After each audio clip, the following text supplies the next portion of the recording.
Welcome to the Taped Podcast, the most angsty podcast in the world. We are your hosts, as always, myself, MickyT. And me, Nostalgia. And as always, we're not alone. Joining us today, we have two guests. We have a familiar face here with Josh. Woo! Hey, what's up? And making his grand first appearance on the Taped Podcast, we have ryanoat. Where am I? Who are you people?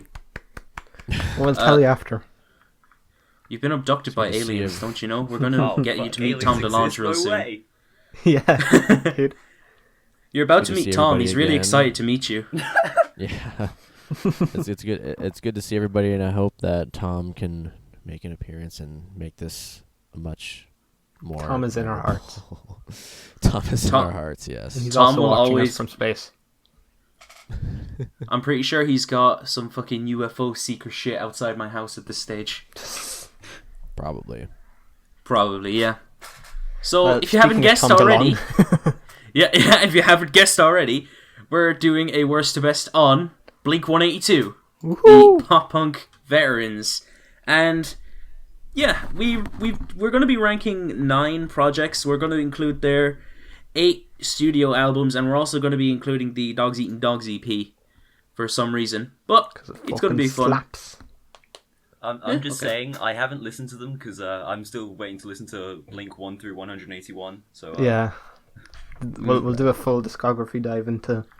yeah, I'm yet to find out what they are, but I'm certain that they exist. I think the aliens have him. No way. They've captured him. That's Too why he powerful quit the for band. humankind. That's why he quit the band. He was off. Tom went off by himself, and the aliens actually managed to find him. That's crazy. It is crazy. It's wild. It's fucking wild, dude. That's a So, yeah. So yeah, You I know think what we else is should wild? just. Our Wait, number sorry. 9 pick. So yeah, speaking of which, yeah, let's get right into our number 9 picks, the worst Blink-182 album, and fitting for mine because I chose 9. I also chose a 9. Yeah. That'd be the one at the bottom. Okay, so I've got the hot pick, right? I've chose California. Oh, I mean, it's not much of a. It's not much of a. really. I mistake. wouldn't That's call it a not hot much pick. better. I'll call it a lukewarm pick, if anything. Yeah. Yeah, both great contenders. So Yeah. We'll So do yeah, the usual order. yeah, okay. So 9, the band's most recent album, happens to be their worst in my opinion, and you know the fact that it's named 9 is really fitting because it's at my number 9 spot, and I also have this album rated at a 9 out of 100. So that's something, That's crazy. and that is indeed crazy. It's almost like they To me- planned. Because I have it rated at a 9 out of 10. Oh yeah. You're degenerate if you don't at least have a 9 in your rating, like for anything. Yeah, to me, this album represents not only why Blink-182 have just fallen off, but why many popular bands in pop punk and pop rock have just fallen off in quality. There just seems to be a lack of self-awareness with who their audience is and what appeals to them, as they try adapting to a new era of sounds by incorporating new tropes, but they just come across as really tacky and just honestly just quite fucking lame, if we're being real here. If Fall Out Boy's disaster of an album, Mania, didn't exist, then 9 would probably be the best example of that observation, because this thing is just filled with so many bad choices in production and songwriting that it's baffling to me. Travis Barker's drumming rarely even gives merit to some of this crap they decided to mesh together like some kind of Frankenstein's monster. Most of the production is terrible, it's consistently overproduced, too clean with some disgusting sounding compression that makes it ugly as hell. The vocals sound just terrible with the vocal processing. Mark sounds like a cyborg half the time, and all of it is just so great to listen to for a whole song, let alone over 40 minutes. The songwriting probably would be excusable if it was written by early Blink or pretty much any young, silly band, but come on, for fuck's sake, they're pushing 50 and they're writing cringy, angsty breakup songs. Wait, they are? And how much they want a goth GF. It really makes Rivers Cuomo sound like he's made mature writing this whole time. So What are you yeah, talking about? all in all, Rivers Cuomo is the most mature artist. He can't stop partying. Yeah. Of course. Right. He physically So, yeah, cannot, all it's in- an ailment. It is. So yeah, all in all, just bring back Tom or retire for fuck's sake. Just spare us the misery. Yeah, I also chose 9. And to me, 9 is just so far removed from everything I like in a Blink-182 album that it just doesn't really feel like Blink at all to me. It feels like Mark and his gang of misfits making a shitty fucking pop punk. I don't know. I'll keep it brief because I'll talk more about the post Tom DeLonge era of Blink-182 in more detail when we get to California, which is 9 to me is just California, but with even less purpose in their discography, even less charm, and even less good ideas, if that's even possible. It's just such a hideous mess of just trope after trope after trope. Nothing sticks. There's like 1 or 2 tracks that I don't mind, but even those tracks aren't without their fucking flaws. Everything here is just awful. I don't know how else to put it.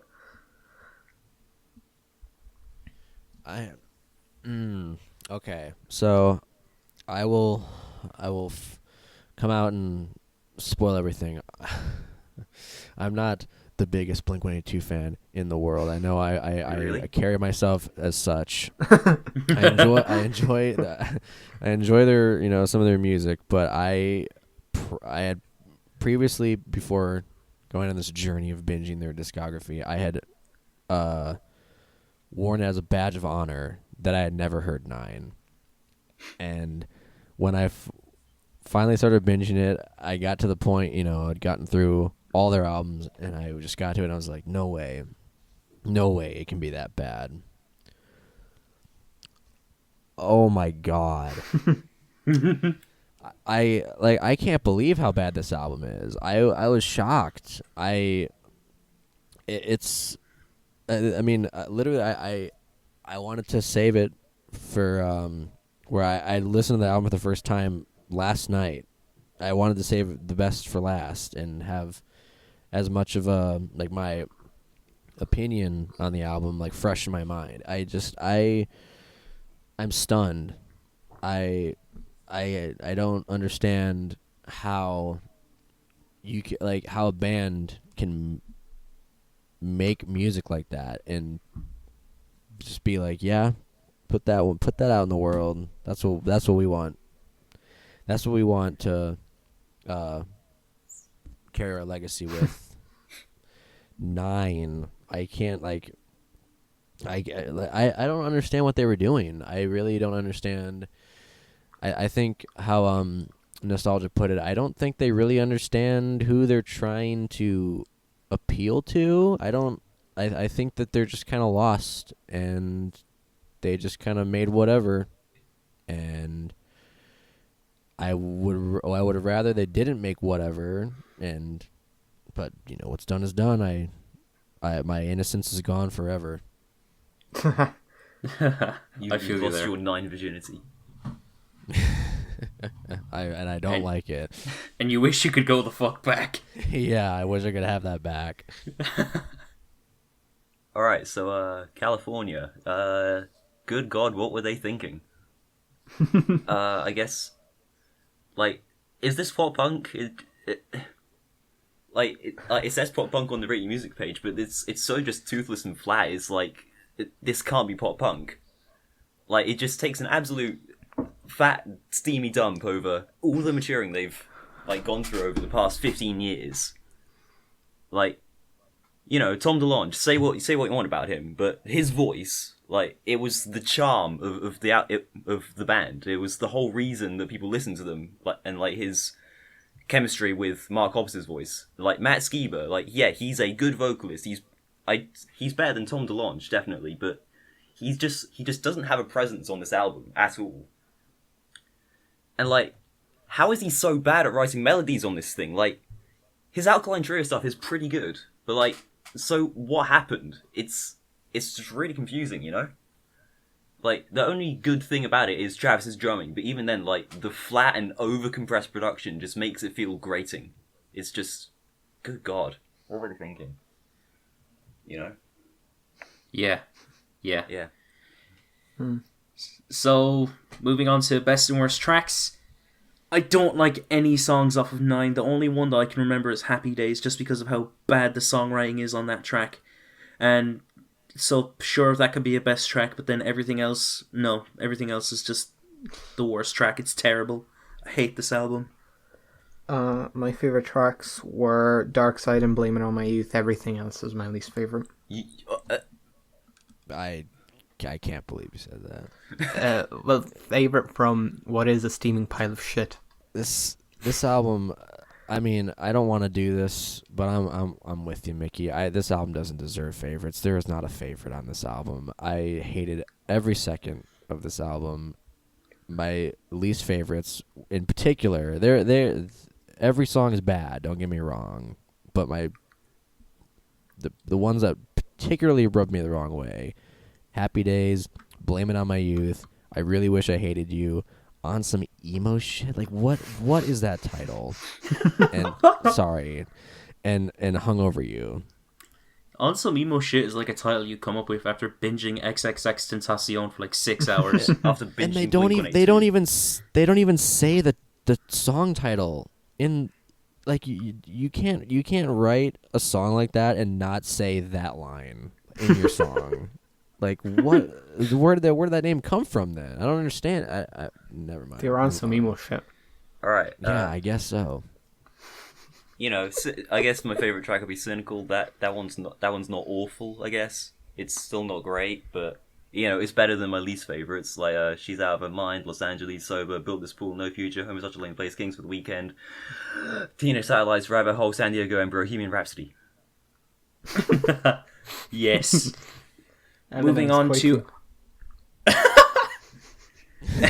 That's an awfully hot pot of coffee. Oh no. That's an awfully hot coffee pot. So,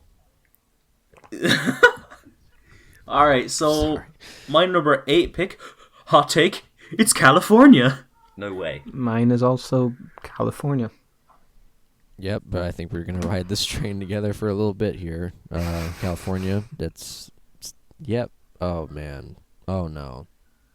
I chose 9. Alright. Nobody's surprised. Yeah, get the steaming horse shit out of the way. Let's go. These are your So- two least favorite Blink-182 albums? I can't believe it. I only started listening to them in 2016. I've been a lifelong fan since 2016. Yeah. Oh, my Jesus gosh. Christ.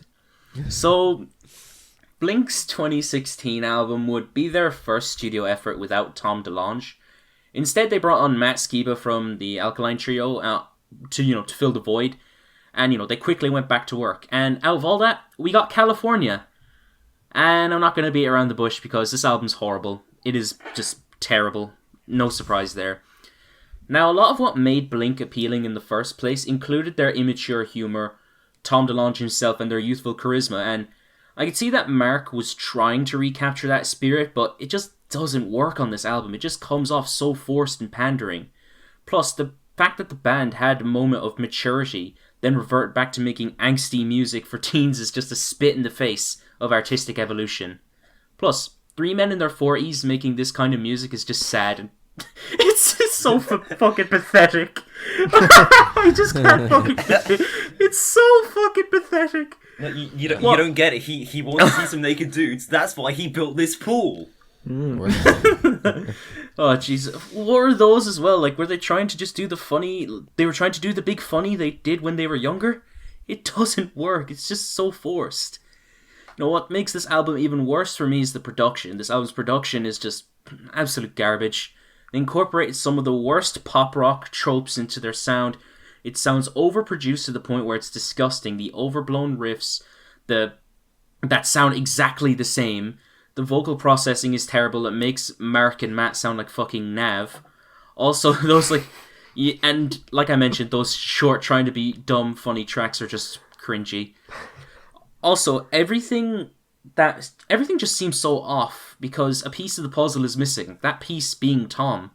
Blink-182 doesn't even feel like themselves without Tom. They just seem like a hollow shell of what they used to be. The only credible thing I can say about this album is Travis's drumming is still incredibly good. But it's just like What's the Get word? this man It's a just better like band. drowned. It's drowned out by all the cacophony of like terrible production. If You know, if there was a version of California where it was just the drum stems, you know, that would be a pretty good album actually. Yeah. Honestly, yeah. You know, he still has it, but you know, this train wreck of an album doesn't help. All in all, I'm not interested in listening to a band approach their midlife crisis making angsty teen pop punk. Just get the fuck out of here with that shit. Bring back Tom. Yeah, the best thing I could say about California is that it's not 9. But really, those two albums pretty much share the exact same flaws. I think since Tom DeLonge left the band, it's just they've been completely and utterly lost. Matt Skiba is a decent vocalist. I mean, he's done some very good stuff with Alkaline Trio, but you know, the chemistry that Mark and Tom had, and the way they're like Tom's very nasally and whiny and rough vocals, like contrasted against Mark's very clean and pristine vocals, always was just such a fun mix. And Matt just sounds like a fucking Tesco value version of Mark. There's like no chemistry between the two. And you know, there's fucking countless of fucking videos I've found on YouTube of Matt just being completely unable to play Tom's fucking guitar parts. And it's just, he just isn't the right fit. He's never going to replace Tom. He can't even play half of fucking Tom's guitar lines. Tom wasn't fucking Jimi Hendrix. He was a pop punk guitarist. It can't be that hard. It just seems like the band just kind of stuck him in there because he was the best option that they had available at the time, and just kind of stuck with it.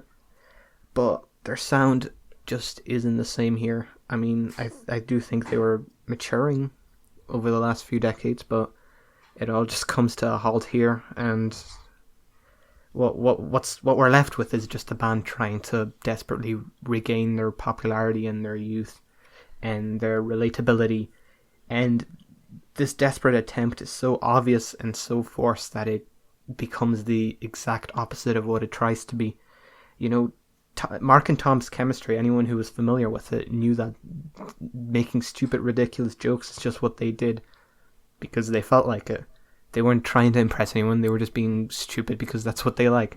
When fucking Mark is in his 40s, by himself, writing a song like Built This Pool and putting it on this album and, you know, presenting it in a way that's, look, haha, funny, it's the most embarrassing thing the band could ever do. And they do it not once but like 3 times on this. It's awful. It just does not feel like Blink. I keep these, like, I keep California and 9 in a completely different category to every single Blink release. It's just abortion bin Blink. It's blank. Blink-182. Yeah. Yeah, I did another thing in my notes here where just pull it up here. A thing I wrote in the California section of my notes. Bad. Real bad. Yeah, I don't know. I don't understand why they decided to make an album without Tom. I mean, I guess I thought it was a good idea at the time. The way that I imagine it, it's more they just kind of, you know, they found their Blink-182 album template in, you know, Mark Hoppus's garage or something. They're like, you know what? Let's dust off the old template. Let's make a new album. Let's call our friend Matt from Alkaline Trio. He does good stuff. Let's just you know, let's make a new album and like just, you know, get the template up and running and we'll get going. And I mean, that thing must have been covered in dust and was broken in a few areas because oh my, the result was not pretty. Like this album, this is the start of where it's more like I don't know who this is for. Like I don't know who they were trying to appease. I mean, I guess in the sense of, hey, we're back, but in terms of musicality, I don't know what they were even trying to achieve on this album, other than to just I don't know. I don't even know if playing it safe is the right word because it's bad. It's bad. I can't say anything. It's not good. Like, I'm sorry, Matt, you were doing a good job in Alkaline Trio, but this is not it, buddy. It's not it. I don't. John from ARTV would like a word with you. You know Wait, what? he Get likes me in a room California? with that man. I do not think he likes California. I think he does. Also, I don't think he does. Oh, let's look it up. Let's look it up. Please do. You know I what? really He don't. gave- He gave fucking 9 a positive review, so I doubt he wouldn't like this. Yeah, Okay, yeah, Blink-182 California album review. Let's skip to the it's- end.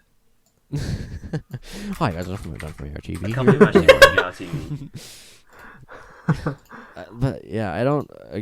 I mean, you know what? I take it back. I guess this album appeals to, I don't know, the John from ARTVs of the world. I don't know, the people who will eat up anything with Blink-182's name on it because it's their childhood band or whatever. He liked it. He gave it 3.5. Jesus Christ.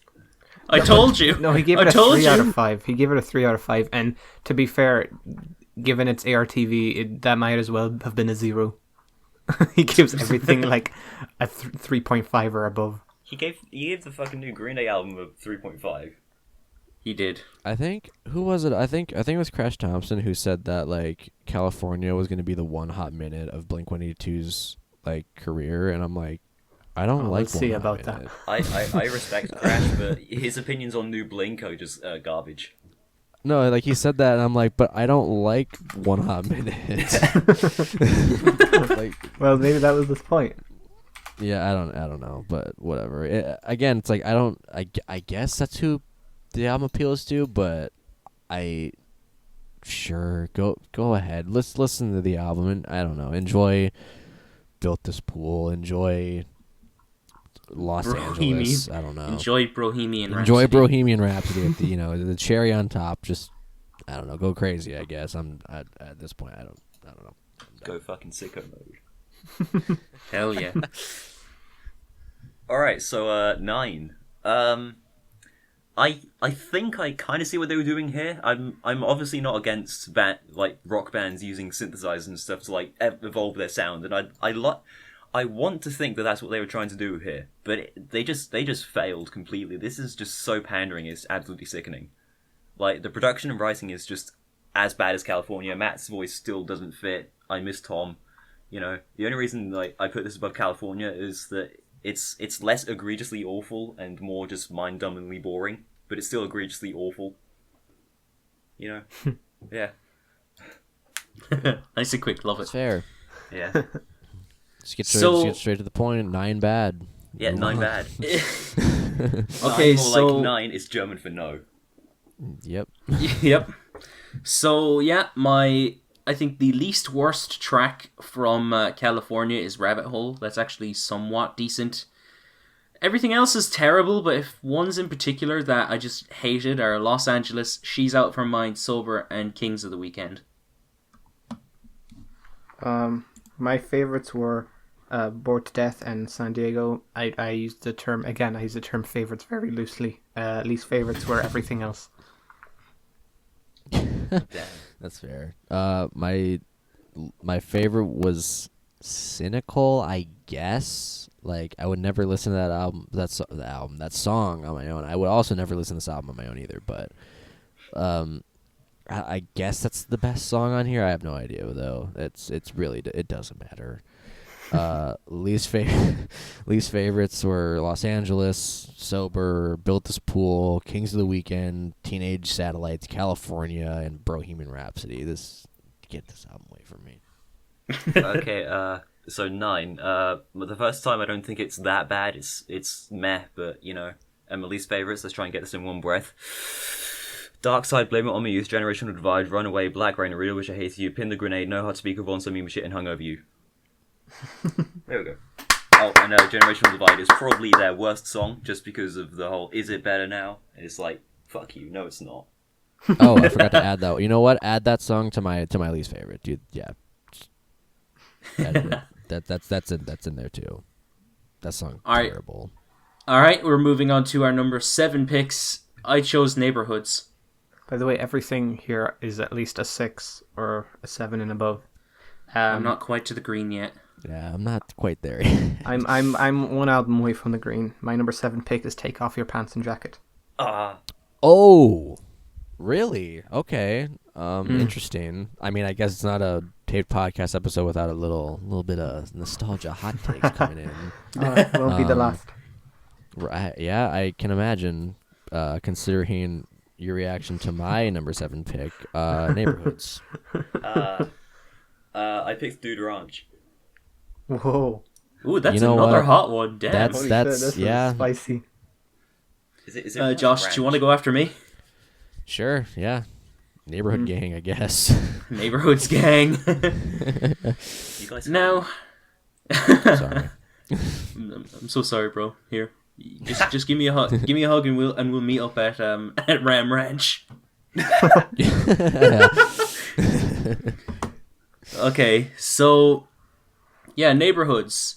Neighborhoods is Blink's comeback album, that they released after their 8-year hiatus, and in between that time so much happened, like Tom's difficult tensions with the rest of the band, Travis's plane accident, and Jerry Finn, their longtime producer, passing away.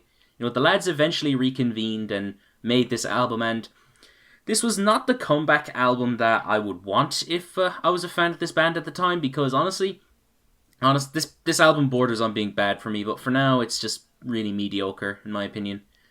To start with a positive, I think the opening track is honestly a great song. I think that the maturity maintained from the self-titled album is great. Mark's bass work is still fantastic, and Travis, even after the accident, is still an absolute fucking beast on the drums. But honestly, that was really it, as I just found a lot of what I was hearing on this album to be quite lackluster. I feel like so many of the problems I have boil down with some of the performances and the production, as I feel like the alternative rock pop punk crossover doesn't really work well in their favour, as a lot of the ideas that they explore on here are just super derivative and just really bland in my opinion. Despite me liking Mark and Travis's contributions, Tom's guitar work is just not very good in my opinion, more specifically in how they're produced. A lot of the tones he uses are just straight up ugly in my opinion. Plus, they feel so touched up to the point that it feels soulless to me. What's even more soulless on here is Mark and Tom's vocals. Mark hasn't sounded this catatonic and Tom hasn't sounded this annoying since Cheshire Cat. Plus, they just sound tired at this stage. Like, all of their performances seem so forced and come off like they just gave up at the beginning of recording. Plus, overall, this album is just really boring. The songwriting is uninteresting. I can barely recall a single song from this thing bar the opener. And it all just seems like a fractured state of the band during its hiatus, like being preserved. That's even the case considering this is the last album Tom would ever record with Blink. So, all in all, yawn. I'm sorry, nostalgia. It's fine. I mean, I'm gonna have to be coming in with apologies too, because I mean, this album is not, it's not like California and 9 bad. I'm not gonna say that. I would not insult this album that badly, but I'm not a fan of this album. I think what happened for me with this album is, especially when you're going through their discography from their first album just going to the end, this album is a severe drop off. If you like, I listened to the first few songs and it just sounded like a completely different band. And there's like some pop punk elements going on there, and there is some like blink-182 isms on the album, but I don't know how Tom DeLonge's voice got worse. Like, it's not fun to listen to in this album. And it like the as Mickey pointed out, the blending of pop punk and like alt rock stuff just doesn't work for me. Like, it's very awkward and just doesn't sound very pleasant to the ears, at least for my ears. I don't know. It's just kind of boring. I don't know. I can't really pull anything out of the album other than that. I picked I thought. Are you still talking? No, I'm done. This album just bored me out of talking. No, the audio I think just glitched out a bit. Well, anyways, I chose Take Off Your Pants and Jacket, and I do like this album. I don't think it doesn't blow me away. it just to me feels like a bit of a forced follow up to what was on Enema of the State, but this seems a little more dilute with new ideas. It seems to be just a little less interesting, a little less memorable. Tracks like Stay Together for the Kids and Anthem Part 2 really do display like a sense of maturity from the band. And, to me it just feels like a lot of this narrows down to the band just deciding to make more relatable pop punk, nothing really unique other than the two aforementioned tracks, like The Rock Show or I'm blanking.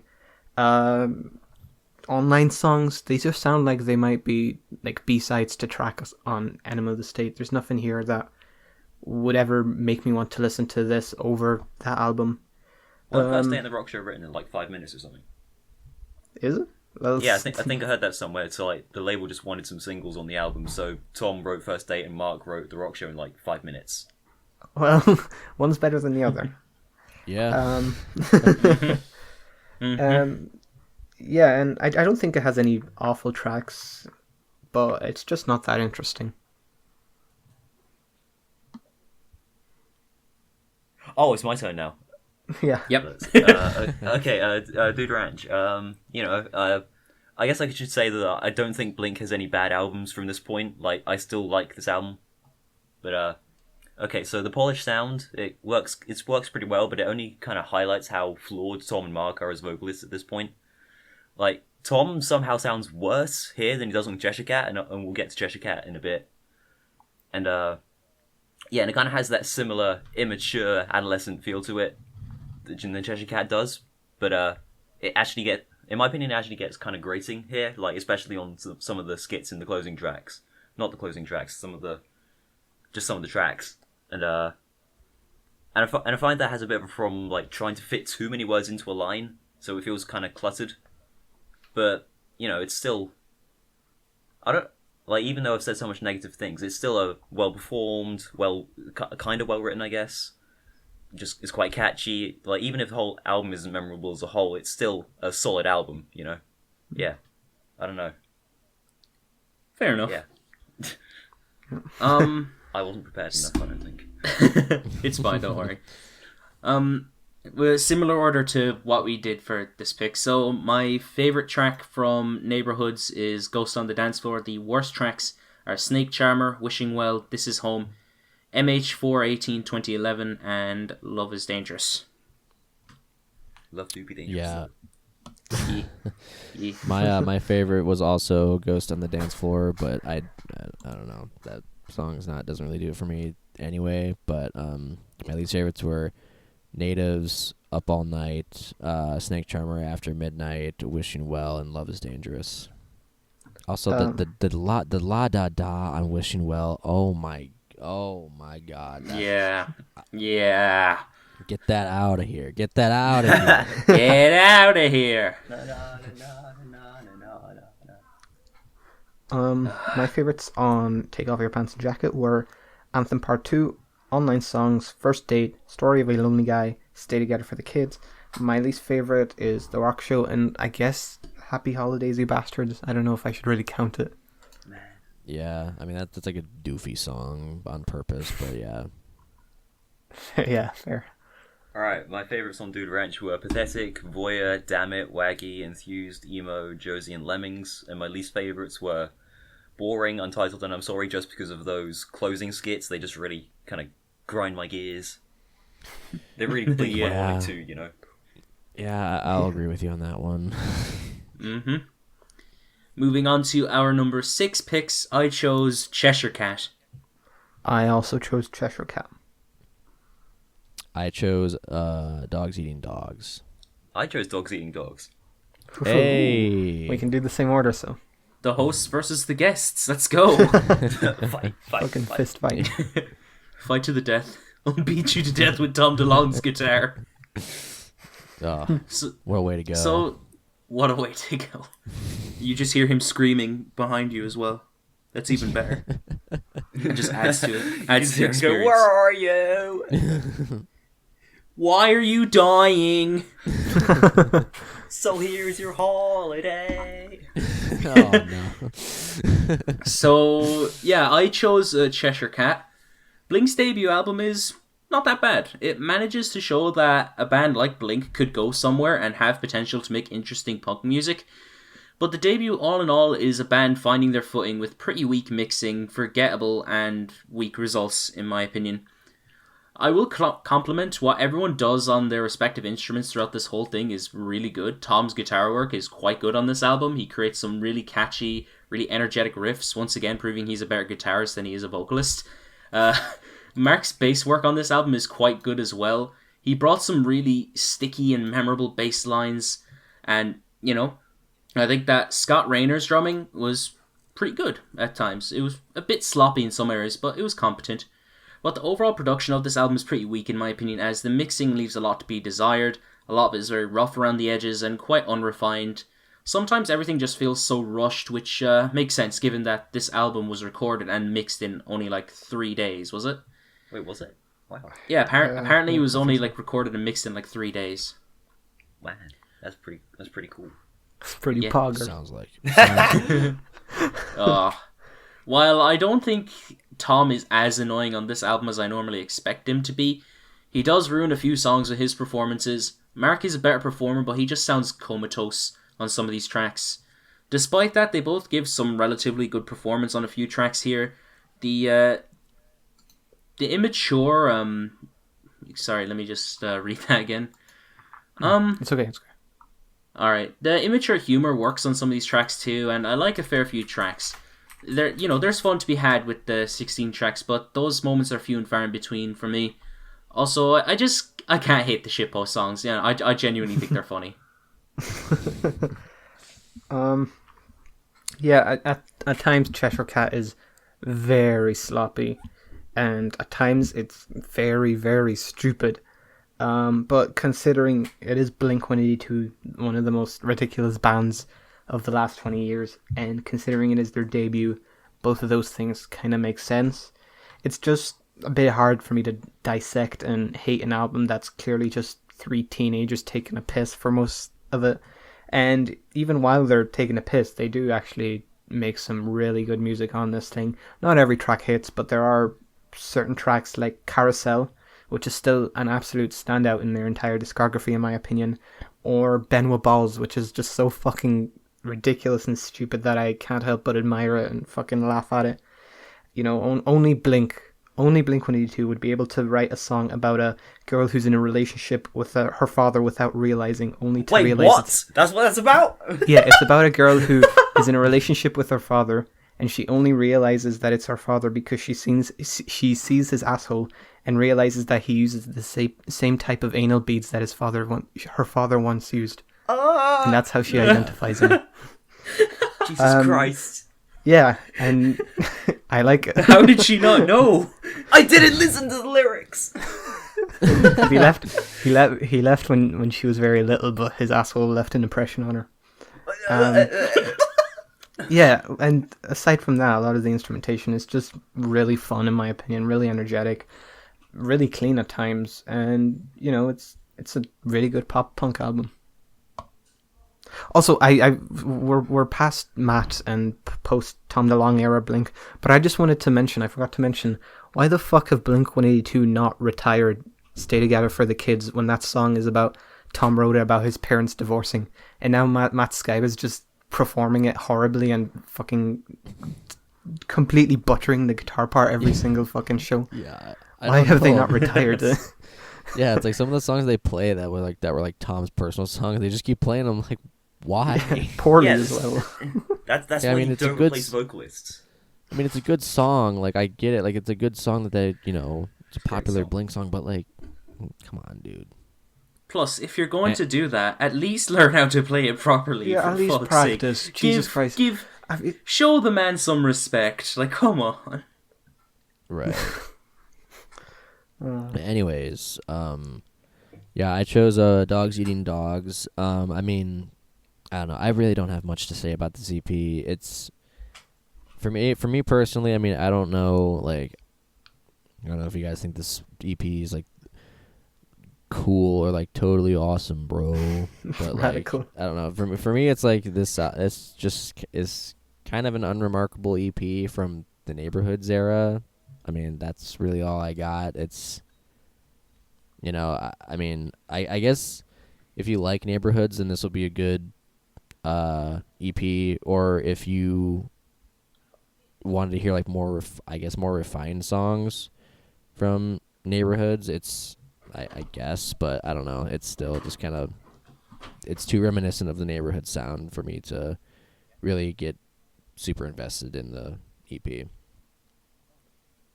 Yeah, I kind of feel the same way. It's kind of hard to say anything about it without also saying things about Neighborhoods.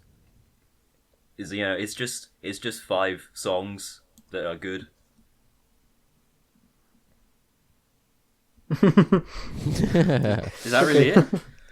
yeah, Yeah. There's not much to say. I don't know.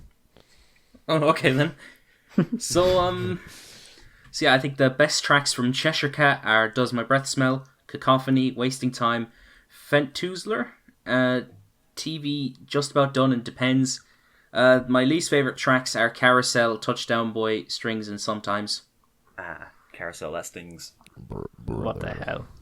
I'm sorry, my favorite tracks... Tom just ruins that song for me. I don't care. Talk to you every now and then. What are favorite the other tracks... lyrics that I can't hear? Wait, what? Something wishing well. My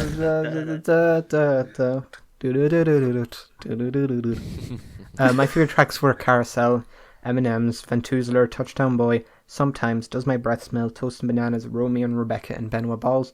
My least favorite tracks were "TV" and "Just About Done." My favorites on Dogs Eating Dogs is When I Was Young, and my least favorites were Boxing Day and Pretty Little Girl. My favorites on Dogs Eating Dogs were When I Was Young, Dogs Eating Dogs, and Disaster, and my least favorite was Pretty Little Girl. Yeah, All right. Alright, let's go. Moving on to our number 5 picks, I chose Dogs Eating Dogs. I chose "Enema of the State." Oh, That's a hot take. Yikes! Yeah, we went from Mick not even liking the band last week, and now he has a higher score for "Enema of the State" than I do. dang, man. Jeez. Fucking It's in the hell, green, man. though. Wow. Don't worry. I mean, Okay. yeah, but 5? I'll get into it. All right, yeah. My pick was Cheshire Cat. I also picked Cheshire Cat. Do the normal order. Let's go. Yeah, normal order once again. Love you, Ryan. So, yeah, Dogs Eating Dogs. This EP, in my opinion, is probably the best thing that Blink have done post-hiatus, but ultimately I just think that it's a decent project. The first 3 Honestly, songs on here... Best thing that Blink have done post-hiatus is kind of low bar, honestly. I mean, yeah, you could say that. But I honestly think this EP is decent. The first 3 songs on here, in particular, I think are easily the best songs in the entire project. I'd go as far as even to say that there's some top-tier Blink tracks. They managed to recapture the charm from some of their early records, but also attempt what they did on Neighborhoods better than anything off that album. Tom, Mark, and Travis sound like they were in form and on fire for those tracks, but unfortunately I don't like the last 2 tracks on this album. They're probably some of the suckiest songs from the Tom DeLonge era, so they just dragged this EP down for me. But hey, I came away with some really good tracks, some top-tier Blink stuff. And at this stage, I would have said fuck Go Back at this stage. You know what? I'm not crazy, I swear. I still think this album is very good. I think it's very memorable and certainly very fun. But personally, I just have more good memories and just personally enjoy a lot of their other albums a bit more. Yeah, but, I can't praise a lot of these tracks enough. I think the band really brought forward some definite pop-punk classics. I think Travis Barker on the drums brought such a cool new dynamic to the band, especially the rhythm side of things. It definitely brought a bit of a unique flair that helped them stand out from a lot of the cut and dry fucking generic pop-punk bands of the time. I think Blink instrumentally are one of the better ones in that aspect, and Travis definitely helps with that. It's easy to see why this album blew up as much as it did and why it's so fondly remembered. And I can definitely see why some people have it so high in their rankings. It definitely is a bit of a defining moment in their discography, but personally I just enjoy some of their other albums more. Fair. Wow. Girl, you and your fair opinions. Wow. All right. That was fucking aggressive. that came off more sinister than it was supposed to be. But, You have 2 minutes to live. I'll be at your house in 5 minutes. So I picked Cheshire Cat. Debut album.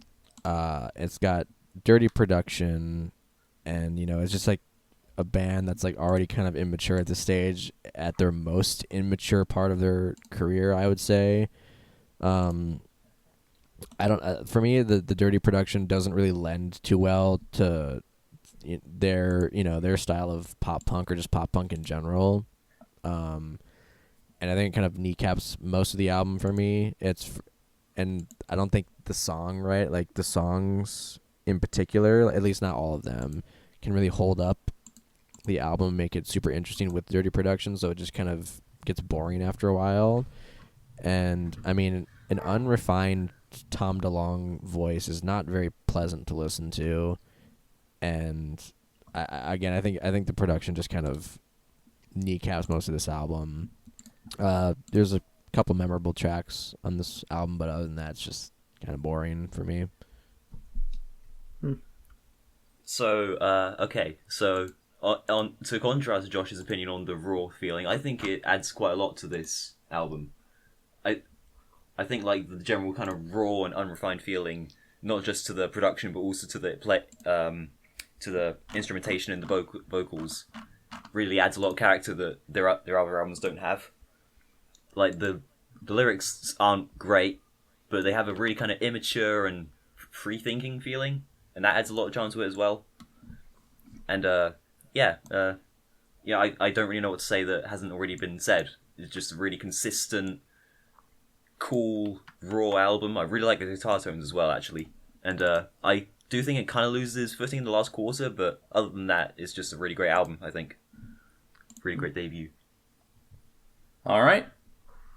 Let me just see here. My favorite tracks from Dogs Eating Dogs are When I Was Young, Dogs Eating Dogs, and Disaster. The worst tracks are Pretty Little Girl and Boxing Day.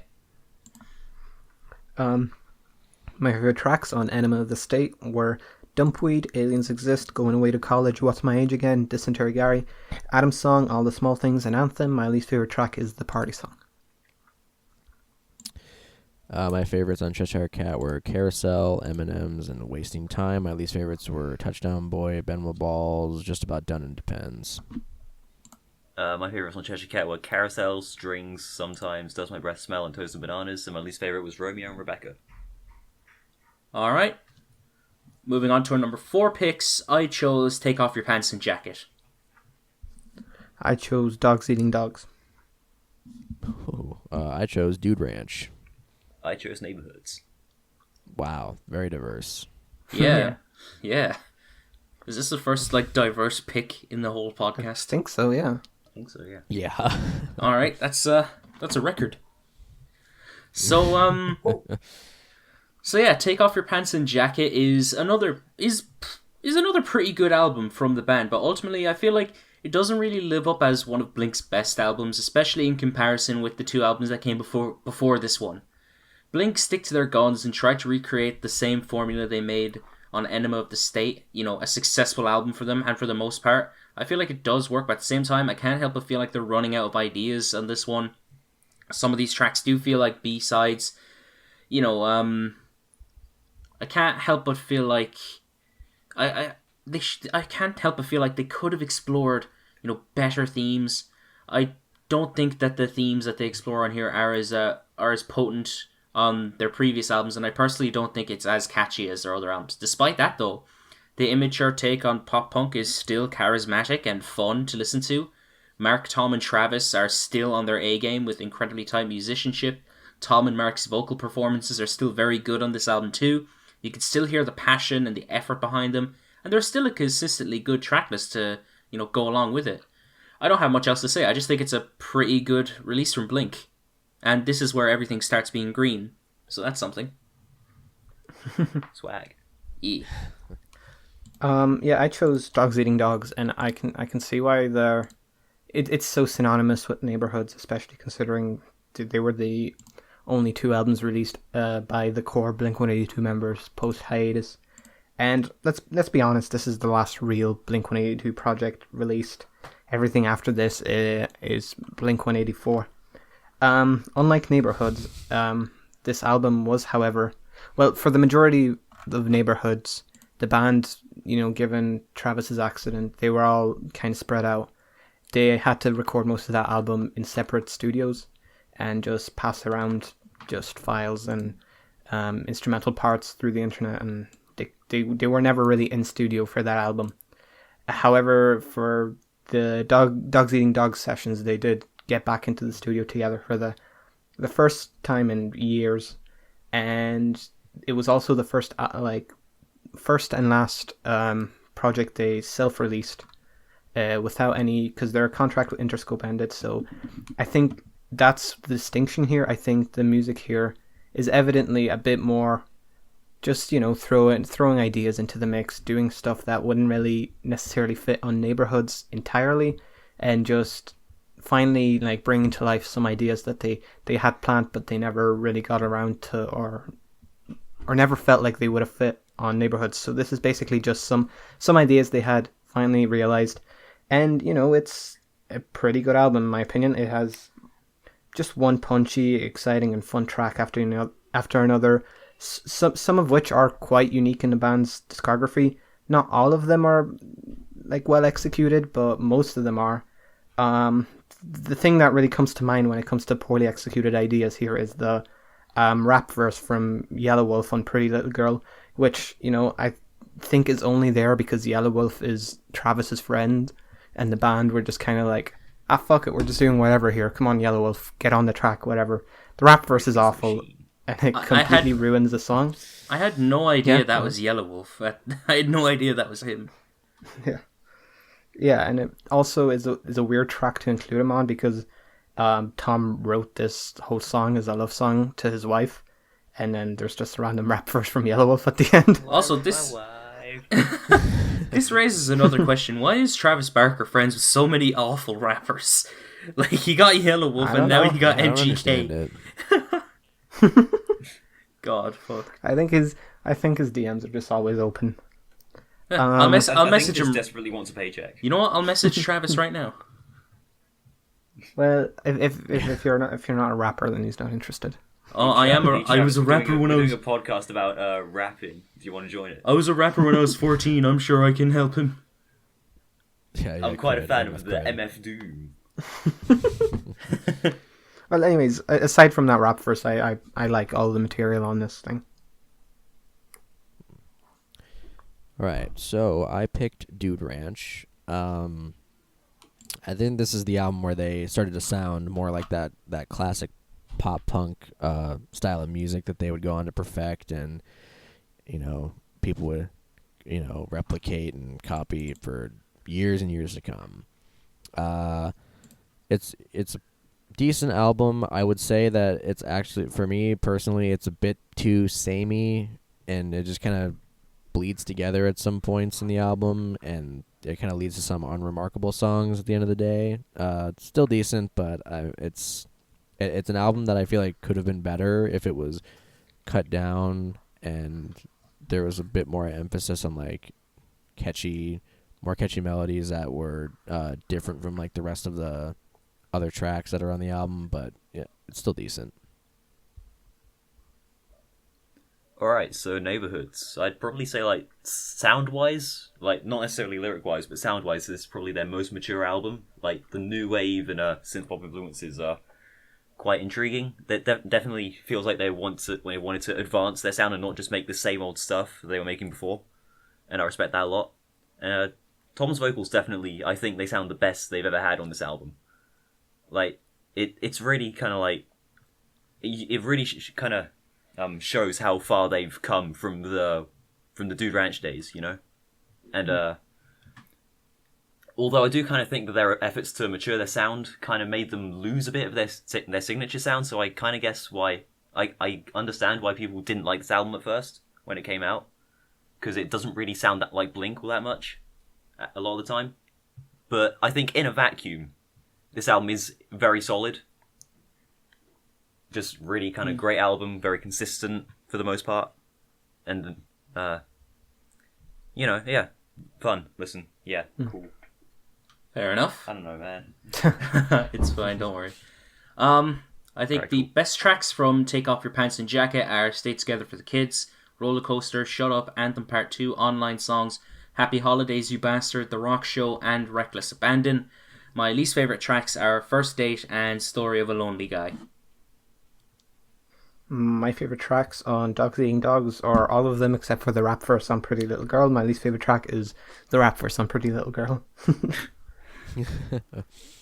My favorites on Dude Ranch were Pathetic, Damn It, Boring, and Josie. My least favorites were Enthused, Degenerate, Lemmings, and I'm Sorry. My favourites on Neighbourhoods were Ghost on the Dance Floor, Neighbourhoods, Hearts Will Go On, Kaleidoscope, MH 418 2011, and Love is Dangerous. My least favourite was This Is Home. Alright, we're in the top 3. Woo! Let's go! My number 3 pick is Dude Ranch. My number 3 pick is Blink-182. My number 3 pick is also Blink-182. My number 3 pick was Enema of the State. We'll do the same order. Same order. So yeah, Ram Ranch. Blink's sophomore... No, Dude Ranch. Blink's sophomore album was an album that on first listen I really hated, but with more listens, I got it. I understand it. I get what's appealing. I enjoy this album now. It has plenty of amazing songs on it, some of which are easily Blink's most memorable and best. Production-wise, this album sounds a lot more refined than anything they've done previously, and it sounds great. They delved more into their pop-punk sound on here, and it shows with its loud presentation, its lighthearted and youthful spirit. And I love the instrumentals on this album quite a lot. I think that Mark's bass work is still very good, Tom's guitar work is fantastic, and it's easily some of the catchiest he's ever written too, and Scott's drumming is pretty decent for the most part. Vocally, I think that both Mark and Tom improve a fair bit. Tom especially surprised me, as his normal whiny and annoying shtick doesn't really ruin these songs for me, unlike some of the tracks on Cheshire Cat. They only elevate the experience a fair bit. Mark sounds a lot more energetic, and he has a lot more life going into his presence, and they both just go ham over these instrumentals, and the chemistry is amazing. In terms of songwriting, it's pretty much what you'd expect from early Blink with its immature approach to songwriting, but at the same time it sounds like there's some heartfelt thought put into what's being written, and it's just fun. It's just a bunch of young guys just making fun, dumb music, and I can respect it. If I had anything to complain about, I wouldn't mind if it was kind of cut down a little bit, and the cut out the skits at the end of some of these tracks. No thanks. Yeah. I chose Blink-182, which is an album that I really, really love. And every album here I have at an 8 or a 9. And I think this is the first of 2 occasions where I think that Tom's endeavors outside of Blink-182's really influenced Blink-182's sound. In this case, I think this album is clearly, at least, has some inspiration taken from Blink's, not Blink's, Tom DeLonge's project, Boxcar Racer. I can definitely see the similarities between the two. And, this album, the whole mature and gloomy sound, is definitely a progression of the sound that Tom had established with Boxcar Racer. And it's definitely a progression in Blink's sound as a whole. On tracks like I Miss You or All of This, the band are clearly stepping out of their comfort zone, but they're still making really quality music. And, even the more obvious pop punk tracks like Feeling This, everything from the instrumentation to the melodies on a track or on other tracks like it are a lot more unique and, synthy and just interesting than, you'd usually find on a pop punk album. And this whole album just feels like a bit of a natural progression for the band. It's got some of their most memorable songs, some of their best songs, and for me personally, some of the most nostalgic songs. Yeah, I also picked the self-titled Blink-182 album. This album is actually quite interesting. I think this is their most interesting sound palette for me personally. It's very, like, I think even the album art kind of encapsulates what this album's going for, which is, and what I get out of it is, which is like fun and colorful pop punk music. I think they tried some interesting things on this album, and for the most part, some of it worked. This is a pretty entertaining album to listen to. There are some experiments that don't really work for me, or are a bit, and some of them can come off a bit annoying. But I mean, that doesn't really take away from the experience. I still think that this album is pretty solid, and that some of their most memorable songs are on this album. Even the one song that gets memed to hell and back, but it's still a decent listen. And yeah, I think this album definitely is one worth checking out from the band, one that definitely holds up in their catalog. Yeah. Alright, Yeah. what did I pick? Oh yeah, Enema of the State. Alright, so I feel like this is the point where Blink started really kind of progressing and maturing their sound. Like, it's not entirely obvious on a first listen, but it's definitely still there on songs like Adam's Song and All the Small Things. Like, it shows they really wanted to not just make fun, brainless, immature pop punk. Although there is still quite a good deal of that, but I feel like it's a lot more well written on here than it was on the Cheshire Cat and Dude Ranch. And also Tom and Mark's performances as vocalists are way better here. I think Tom sounds. This is the point where Tom became not irritating to listen to, and Mark became much less monotonous. And yeah, it's just really fun, well written, catchy. It's infectious. It's got some of the biggest songs, some of the most famous songs. And the production's great as well. Like, it's just really kind of unga bunga fun album. Yeah. All right. Moving on to best and worst tracks. My favorite tracks from Dude Ranch are "Damn It," "Enthused," "Untitled," "Apple Shampoo," "Joshxxi," "A New Hope," "Degenerate," "Lemmings," and "I'm Sorry." My least favorite track is Voyeur or Voyeur. You don't like songs about stalking? Yes. You'd hate the what? police. My favorite tracks on the self-titled were "Feeling This," "Obvious," "I Miss You," "Violence," "Stockholm Syndrome," "Down," "The Fallen Interlude," "Always," "Easy Target," "All of This." My least favorite track is "Here's Your Letter." You didn't know the song was about stalking? What's stalking? Do I want to know what the stalking is? It's about Tom sitting in a tree outside a girl's house watching her get dressed. Oh, stalking! Yeah. Oh, I thought you said stalking like S-T-O-C-K. So did I. So did I. I was so market. confused. Oh. It's about Tom investing in the stocks. Tom investing in stocks. Wow. Congratulations. What an interesting song topic.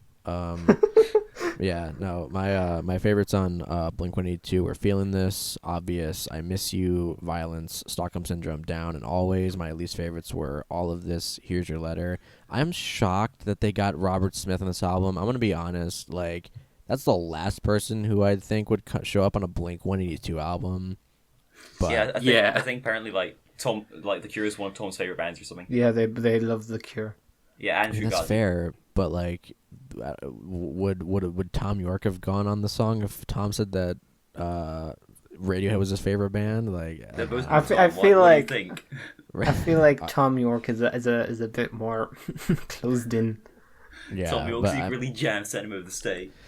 I don't know. I mean, that's it was, I don't know. It's just a strange feature, but cool, I guess. Enema of the State was inspired by OK Computer. No way.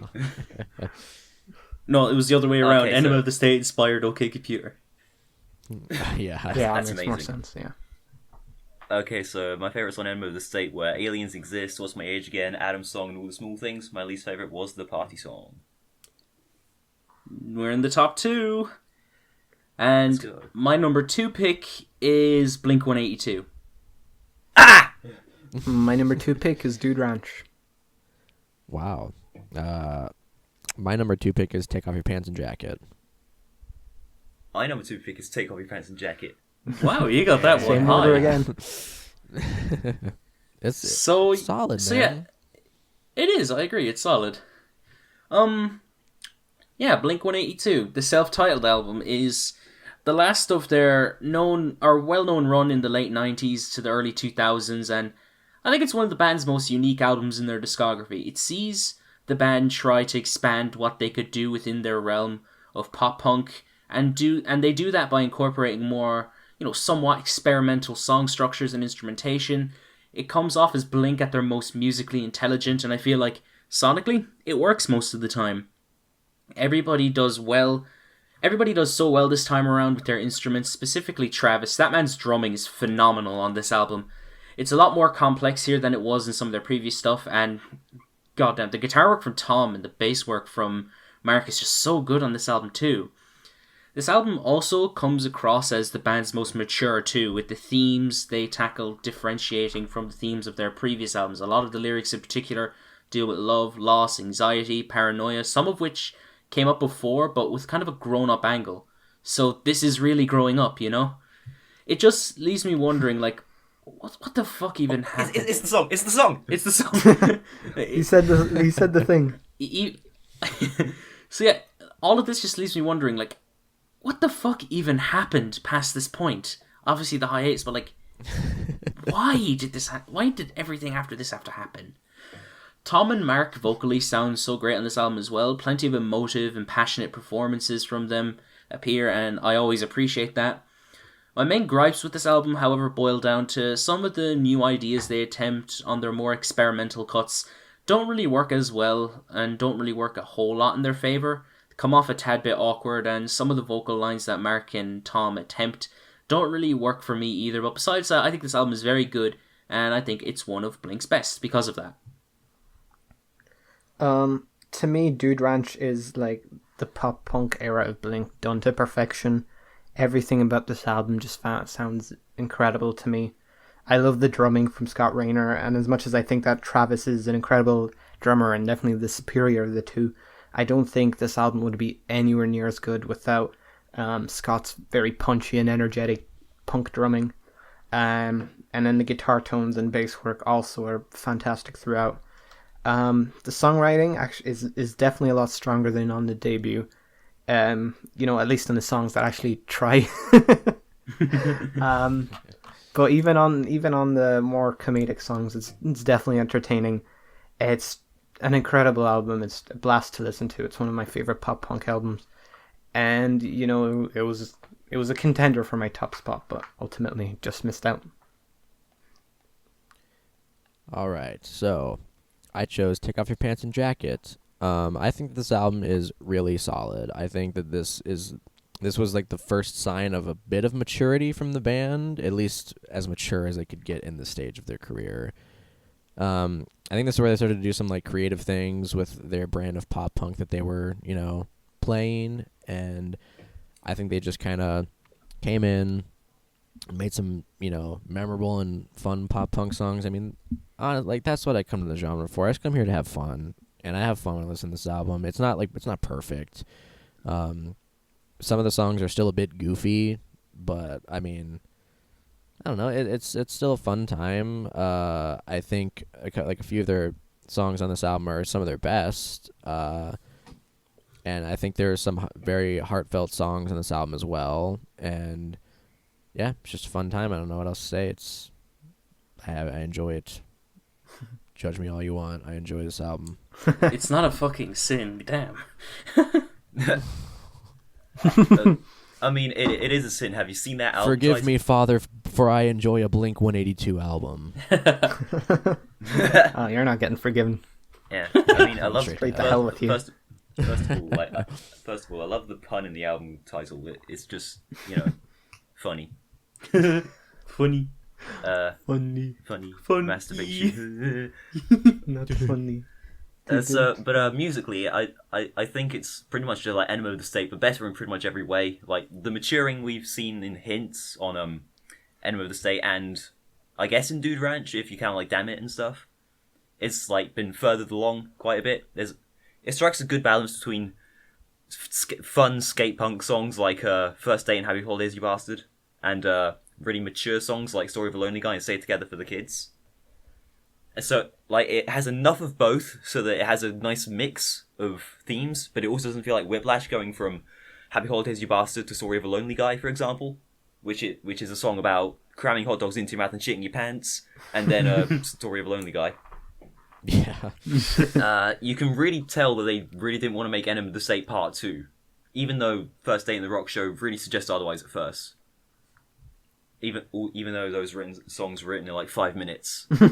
Like, that just goes to show how talented they were at this point. Like, they managed to, like, in just 5 minutes they wrote songs as catchy as First Date in the Rock Show. Like, even if you don't like those songs, like, they are very sticky.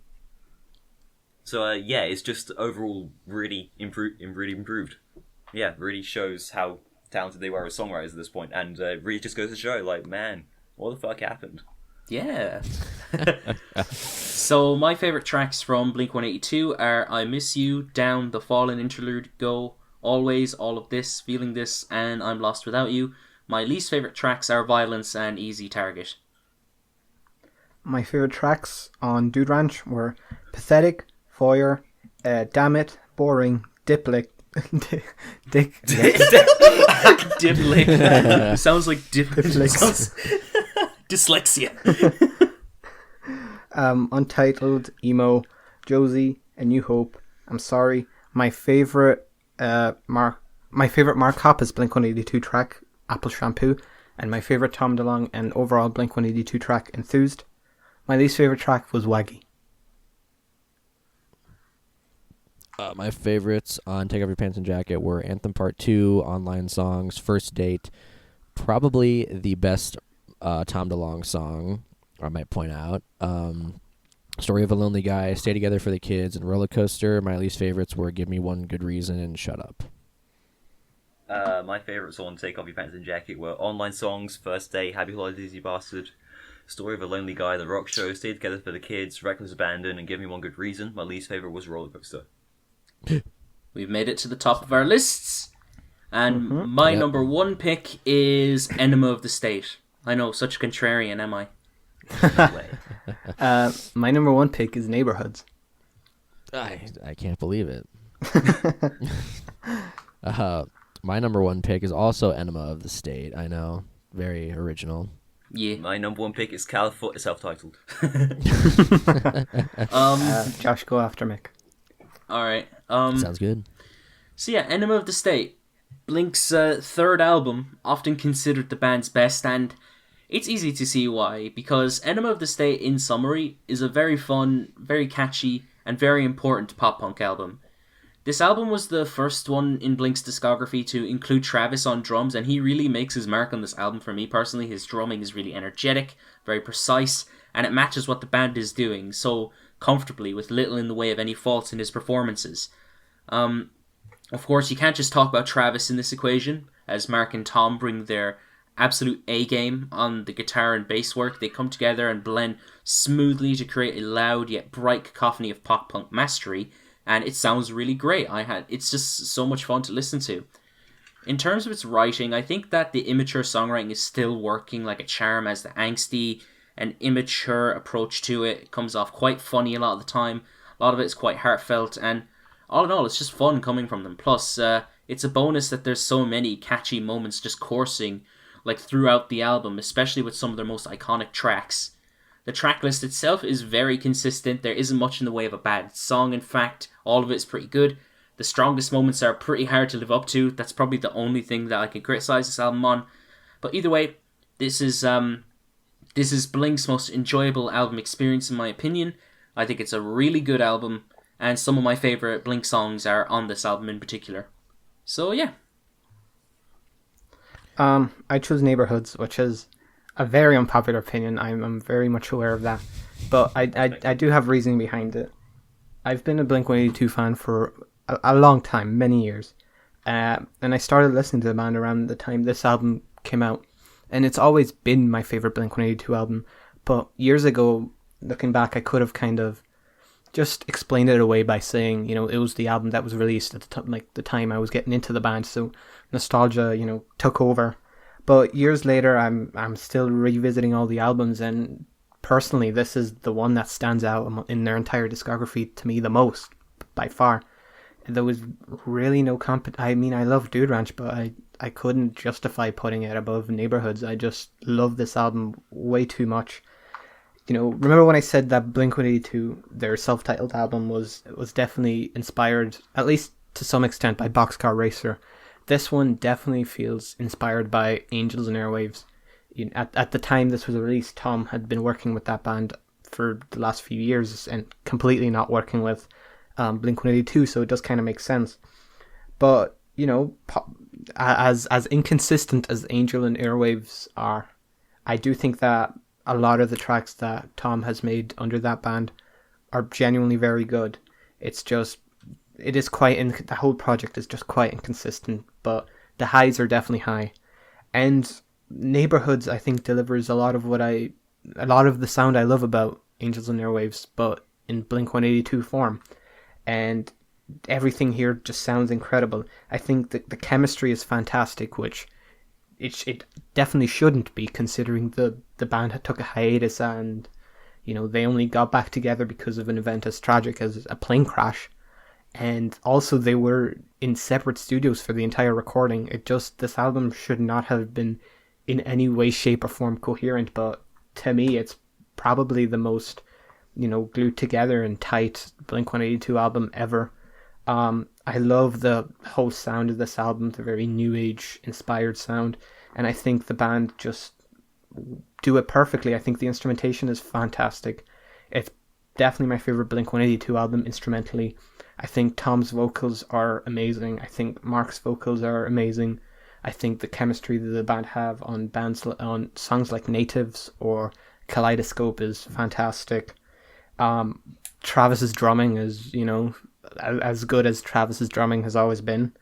The whole album is just so catchy, so interesting and unique in their discography, and, you know, the fact that it was the album that was released most recently when I started getting to the band also has something to do with how much I love this album. But even aside from nostalgia factor, this is just, in my opinion, their best album. The U factor. The me factor, yeah. Classic nostalgia factor. Patented. Trademarked. I wanted to like Neighborhoods so much because I know you love the shit out of it, but I just couldn't. I'm sorry, dude. Just come back to it in a decade. Maybe the same thing will happen. I'll probably hate honestly, it even more I in a 17 decade. more times. I didn't realize that you liked that album so much. I was like, I rated the album. I was like, all right, let's see what like my follower opinions are on this album of the year. And I looked, and you were at the very top, and I was like, oh, this. I was like, oh man, that's where I want to be. It's like I feel bad now. It's in my top 50 of the decade as well. Yeah, I was like, man, I feel bad. But yeah, You know, I expected nobody to have this in their top 5. I'm surprised like Ryan even put it that high. I knew that you loved the shit out of that album, even when I think when you told me when we were in college, we were just browsing through Rate Your Music and stuff, you were just telling me that was your favorite one. Had that ingrained for months, then when I see we're doing a Blink-182 Worst Best, I'm like, okay, oh no, he's going to be disappointed. yeah. I fucking love the album cover as well. Yeah, the album cover is great, I'll say that. The album cover is great. Blink generally have some pretty great album covers. You know what fucking album cover kicks ass, but the album sucks ass? California, dude. California's album cover is great. It's designed by a tattoo artist. Honestly, I wish that they kind of embraced like a comic book aesthetic for that album instead of just doing the same old shit, but worse. Yeah. But okay, yeah. Enema of the State. I mean, it's the typical answer, but I think that this album gets the praise for a reason. I mean, this is a classic pop punk album. It influenced the generation. I mean, there's no denying that. Whether or not you respect what that album did influence, you know, the whole opinion of pop punk, you know, people love it or they hate it, you know. So even if you don't, you know, particularly like pop punk, I don't think that this album's influence can be denied. It's just a fun album. That's all, you know. It's fun. If it gets a good time, you just throw it on and you just have like a party in your room or wherever when you're driving or wherever. You can't stop It's partying. just fun songs with some. Yeah, exactly. I can't stop partying when I listen to songs. But yeah, it's just fun songs with, they have some heart in there as well. I think that this is where they started to become like heartfelt, and they started to write more meaningful tracks. And on this album, I feel like they harnessed their bratty personality that they were building up on their first two albums, and they make interesting songs, they make funny songs, they make heartfelt songs, and just good feel good songs. I don't know, I can't really deny how fun this is, despite the typical Blink-182 cliches like Tom DeLonge's voice is annoying, or some of the songs are annoying, or maybe the songs sound the same, or like whatever. But I don't know. I can't really deny this album. I think some of their best and most memorable songs are on this album. It's fun. Sue me. It's fun. I'm suing you. I can't sue you because it is fun. Do it. It is fun. I do agree there. All right, so self-titled. I'll just cut to the chase. This is one of my favorite albums ever. I love it. It's amazing. It's like they were building up to this the whole time. You gotta agree. Like, it's the hints of maturity from Enema of the State and Take Off Your Pants and Jacket. It's just that for the whole album. The alternative rock influence seen on the previous albums, is really let shine. And I'd argue this, even though Neighborhoods may be sonically their most mature album, this is lyrically their most mature album. It's the best they've ever sounded, in my opinion. And the alternative rock influence, as well as some other influence from emo pop, post-hardcore, and I'd argue art rock as well, but I don't know how much that's influenced from me seeing it on the Rate Music page. But I just think it makes for a really unique and really amazingly thought-out pop-punk album. It's like they really wanted to experiment with their sound a lot, and I think they pulled it off spectacularly. It's the perfect balance between writing a mature album while still being distinctly Blink-182. Like, the songwriting's incredible, the hooks are catchy as hell, the vocals generally are really, really good, the instrumentation is incredible. I especially really like the drumming at the very end of I'm Lost Without You, where it's kind of in both ears, and Travis is just fucking ham, There's really not... I can't say anything bad about this album. I think it is a perfect 10, honestly. I respect it. Oh. I respect it. Cool. Yeah, Thanks, man. So, yeah. album's good. My favourite tracks from Enema of the State are Dumpweed, my favourite Blink-182 song, Adam's song, Don't Leave Me, Going Away to College, What's My Age Again? I fucking love the music video for that song. Dysentery Gary, All the Small Things, Yes. and Anthem. My least favourite tracks were Mutt and the Party Song. My favourite tracks on Neighbourhood were Ghost on the Dance Floor, Natives, Up All Night, After Midnight, Snake Charmer, Hearts All Gone, Wishing Well, Kaleidoscope, This Is It, and Mark Hoppus 4/18/2011. My least favourite track is Love Is Dangerous. Wait, that's what that MH stands for? Okay, that makes Yeah, sense. it's his initials in the That date makes he wrote sense. it. Right. Didn't The World Is a Beautiful Place did that exact same thing? I don't know. I don't listen to them. Ah, you should. Yeah, they're good. Alright then. My favorites on Enema of the State were Dumpweed, Don't Leave Me, What's My Age Again, Dysentery Gary, Adam's song, my favorite Blink-182 song, by the way, and All the Small Things. My least favorites were the Party Song and Mutt. Hey, same ones. Yeah. Okay, so since this album's pretty much a 10 for me, I don't have any least favorites or favorites necessarily, but if I had to pick, I'd probably say Feeling This, Obvious, I Miss You, Violence, Stockholm Syndrome, Down, Always, and I'm Lost Without You as my absolute top tier favorites. I don't really know what I'd say as my overall favorite, but I think those eight are pretty great contenders for them, pretty much. And we did it. We ranked all of Blink-182's albums. We've done it. And not only that, that was the last worst to best of Yeah. the year. Yeah, this is the last one of my the year. gosh. So Damn. we Went out did with a it bang, times huh? 2. I was honored to be a part of it. I'm It's not the last podcast of the year, though. No, is it, no, Nick? no, You should tell them it about that. won't be. We have a few things planned over the next month. we have some pretty big stuff. We're gonna be we're gonna be doing a reunion for the 1 year anniversary of the Taped podcast. We are gonna be the next podcast is gonna be a November albums recap, which is something we normally do. Yeah. We're gonna be doing a Christmas special, so look out for that as well. And we are gonna be doing the first annual Taped podcast award show, the Tapees. And another thing. Yeah. And another thing. Later on tonight, we're going to be announcing the nominees for each of the categories. So look out for that. They'll probably be. And thank you very much to the 47 people Thank you who very voted. much. I was surprised there was that many, but it really made the job easier. Thanks for giving us input, and yeah. All in all, thank you so much. So yeah, but by the time you're this will be up tomorrow. So by the time anyone's listening to that, you can head on to our Twitter, and the nominees will be there. Yeah, they'll be on Twitter. Or if you're in the server. Yeah, if you're listening and you're on the server, it's going to be in announcements. But I'm going to be posting it on Twitter as well. And big thank you for Ryan and Josh for coming on. Thank you. Hey, thank you for having us. It's always a pleasure. It's always a pleasure, boys, and it was good to talk to you, Ryan. We'd love to have you back on again, which you probably will. I'd love to have you back on. Yeah, this is fun. So, yeah. I'll be around. I'll be in the lobby. Yeah. you'll be in voice call. We'll join when we're ready. But you'll be I'm waiting. extremely lonely. I accept any friends here. So, yeah, with that being said, my name's MickyT. This has been Nostalgia. Thanks for checking out today's episode of the Taped Podcast. Necessary links to all of our Album of the Year pages, me and Nostalgia's YouTube channels, and the Taped Podcast, or the Cassette Tapes Twitter in there as well. And, yeah, see ya. Peace. See ya. Bye.